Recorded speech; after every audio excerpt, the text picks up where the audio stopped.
Assalamualaikum dan salam sejahtera. Nama saya Nur Aya Maisar binti Al-Aziz. Nombor matrik saya C24A1869. Dan pada hari ini saya ingin berkongsi tentang proses pembuatan salah satu alat muzik tradisional yang berasal dari masyarakat pribumi Sarawak, iaitu sapek. Pembentangan ini akan menerangkan secara terperinci proses-proses pembuatan sapek bermula daripada pemilihan bahan, pembentukan, ukiran sehinggalah kepada keemasan akhir.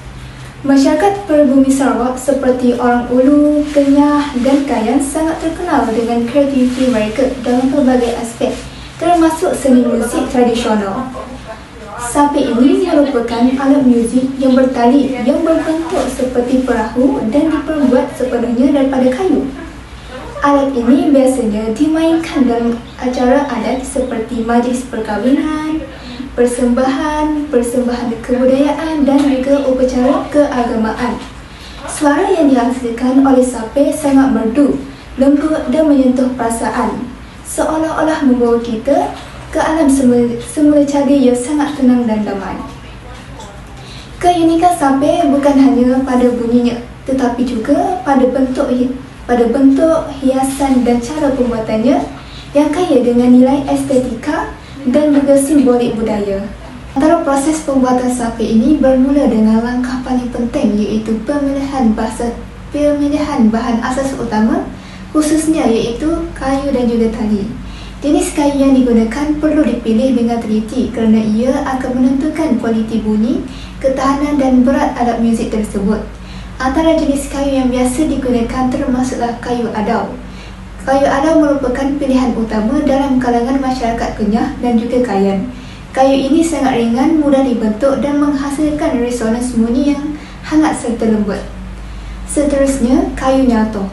Kayu nyatoh ini bersifat lebih keras sedikit berbanding adau, namun sangat tahan lama dan juga stabil. Kayu ini menghasilkan nada yang lebih jelas dan juga tajam.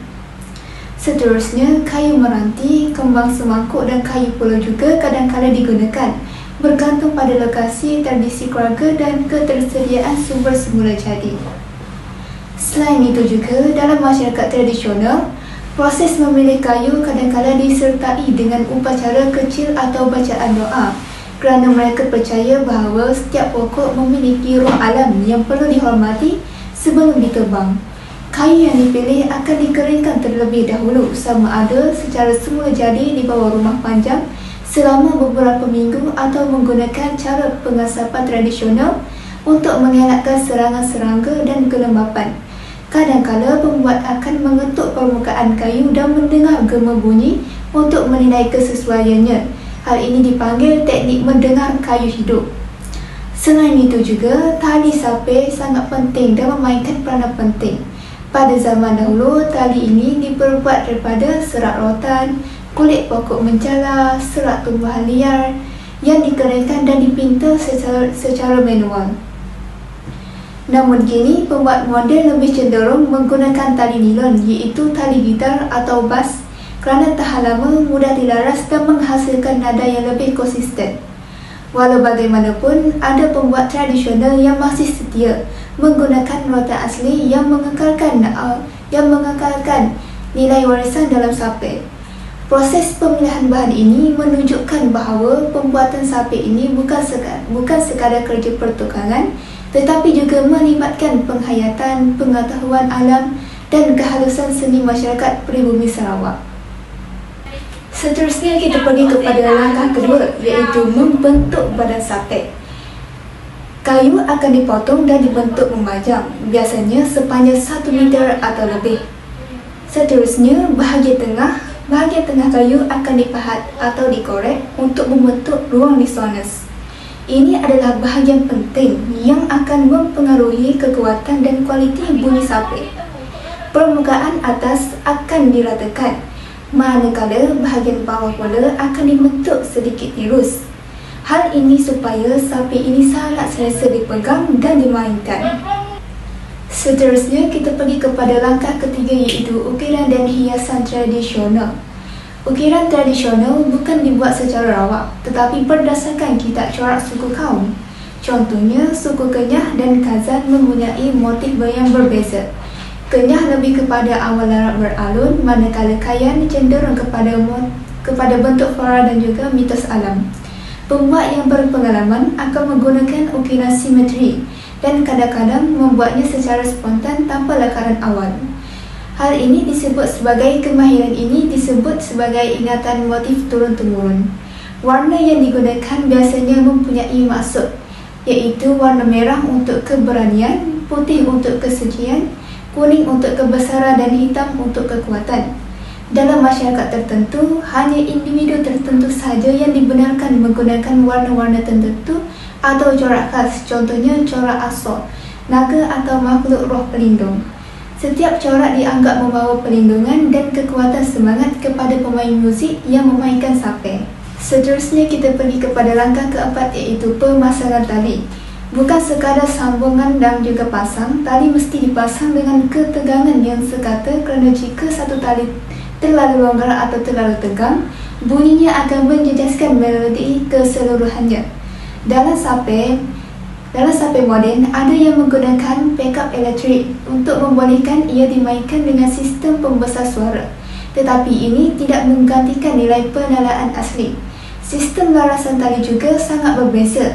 Ada yang menggunakan pasak yang dipusing seperti biola dan ada yang menebuk lubang-lubang khas dan menggunakan rotan sebagai pengikat. Selain itu juga, setiap nada biasanya disusun mengikut skala pentatonik, iaitu 5 nada asas dan pembuat akan menguji lagu tradisi tertentu seperti leleng atau tinggi dayung untuk menguji ketepatan bunyi.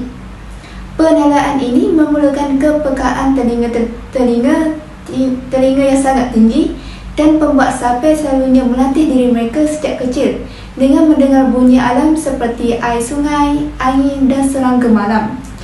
Semua itu akan membentuk telinga muzik semula jadi mereka. Langkah kelima iaitu langkah terakhir, proses kemasan. Proses kemasan melibatkan bukan hanya sapuan vernis atau minyak tetapi juga pengilapan menggunakan kain lembut atau daun tertentu seperti daun pisang muda. Seterusnya, ada pembuat yang akan membakar ringan permukaan kayu untuk mendapatkan efek warna asli gelap. Hal ini dan menjadikannya lebih tahan cuaca lembab. Dalam budaya Kenyah, proses akhir kadang-kadang dilakukan pada waktu malam dengan pencahayaan api pelita sebagai tanda kesucian dan juga ketelitian. Ada beberapa pembuat juga akan mengalunkan lagu pendek. Dan akhir sekali, pembuat akan mencuba sape dengan memetik setiap tali untuk memastikan kualiti bunyi yang dihasilkan memenuhi standard tradisional. Sebagai kesimpulannya, proses pembuatan sape bukanlah sesuatu yang sangat mudah. Ia sangat memerlukan pengetahuan turun-temurun, kemahiran tangan dan penghayatan terhadap budaya masyarakat sekitar. Sape ini bukan sekadar alat muzik, tetapi juga satu simbol identiti masyarakat pribumi Sarawak. Seni pembuatan sape ini sangat wajar dikekalkan dan juga diwariskan kepada generasi muda pada masa kini, supaya warisan ini terus hidup dan juga dihargai. Di zaman moden ini dan juga zaman sebercanggih ini, kita boleh lihat bagaimana sape ini turut digunakan dalam muzik kontemporari dan juga persembahan antarabangsa. Hal ini membuktikan bahawa budaya tradisional ini mampu berkembang tanpa hilang jati dirinya. Semoga perkongsian saya ini dapat menambah pengetahuan kita semua. Itu sahaja daripada saya. Sekian, terima kasih.